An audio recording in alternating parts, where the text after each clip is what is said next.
கர்த்தரும் இரட்சகருமாகிய இயேசு கிறிஸ்துவின் இனிய நாமத்தினாலே உங்களுக்கு என் அன்பின் வாழ்த்துக்கள். கர்த்தர் நல்லவர். கர்த்தருடைய கிருபை உங்கள் அனைவரையும் தாங்குவதாக, சூழ்ந்து கொள்வதாக. வெளிப்படுத்தின விசேஷம் 1வது அதிகாரம் 17வது வசனம்.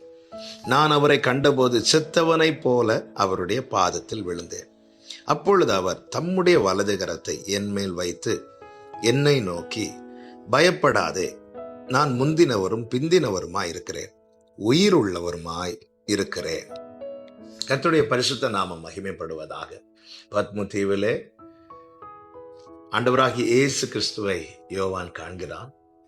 மகிமை பொருந்தின கர்த்தரை அவன் கண்டபோது அவருக்கு முன்பாக செத்தவனை போல விழுந்தான். அப்படி விழுந்தபோது இயேசு என்ன செய்கிறார் என்றால், தம்முடைய கரத்தை அவன் மேல் வைத்து சொல்லுகிறார், பயப்படாதே, நான் உயிரோடு இருக்கிறேன் என்று சொல்லுகிறார்.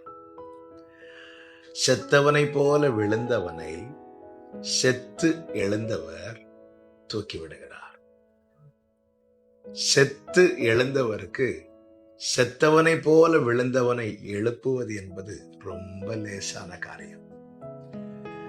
7 மடங்கு அக்கினி சூளையிலே எந்த சேதமும் இல்லாமல் நடந்தவருக்கு வெயிலில் நடப்பது லேசான காரியம். இந்த நாளில் என்னை கேட்டுக்கொண்டிருக்கிற அன்பு சகோதரா, சகோதரி, இன்று உங்களுக்கு என்னென்ன காரியங்கள் பெரிதாய் காணப்படுகிறதோ, பர்வதம் போல பெரிய பிரச்சனையாய் காணப்படுகிறதோ, இது நம் ஆண்டவராகிய இயேசு கிறிஸ்துவுக்கு மிகவும் மிகவும் மிகவும் லேசான காரியம். சில காரியங்களிலிருந்து நம்மால் வெளியே வர முடியாமல் இருக்கலாம்.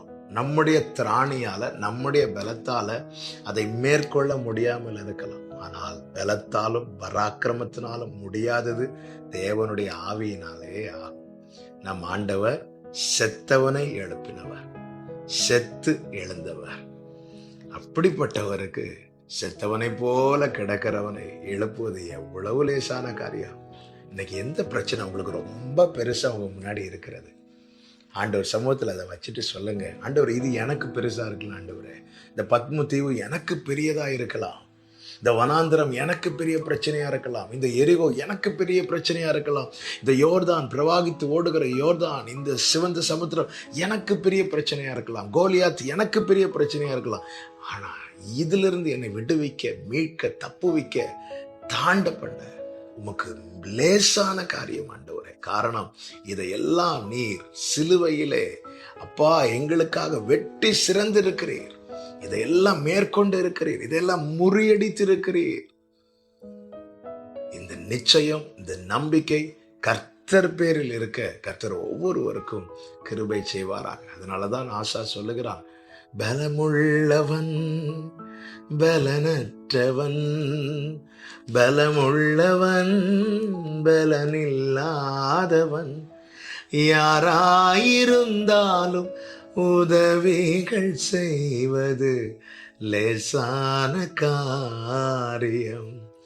நம் இயேசுவுக்கு லேசான காரியம்.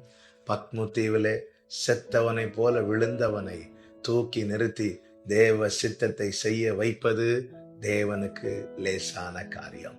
இன்னைக்கு நீங்க சந்திக்கிற பிரச்சனை எதுவா இருந்தாலும் அதை சால்வ் பண்ணி அதிலிருந்து உங்களை வெளியே கொண்டு வருவது உயிரோடு இருக்கிற நம் ஆண்டவராகிய இயேசு கிறிஸ்துவுக்கு லேசான காரியம்.